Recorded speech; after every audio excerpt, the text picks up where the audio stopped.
আমরা পেয়ারা কেটে খাওয়াই সবাই নাকি?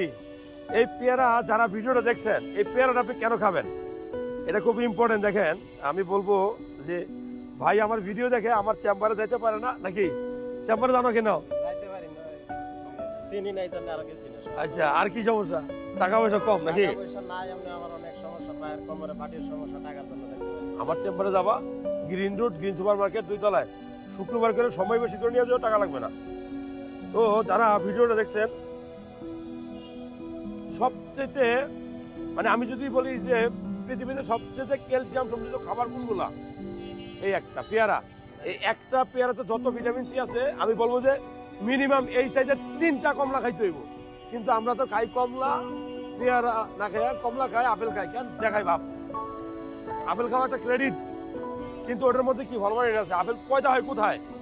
নেপাল অথবা পাকিস্তান অথবা কাশ্মীর অথবা অস্ট্রেলিয়া। আসে কেমনে? একটা লাউ সকালবেলা ছিলে বিকালবেলা নষ্ট হয়ে যায়, আর ওইখান থেকে ফ্রেশ আসে। কেমনে আসে?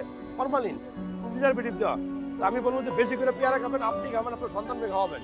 আপনার শরীরে ক্যালসিয়াম হবে, ক্যালসিয়ামের অভাবে আমাদের শরীরে মানুষের ব্যথা করে, গিরায় গিরায় ব্যথা করে, দাঁত নষ্ট হয়, হাড় নষ্ট হয়।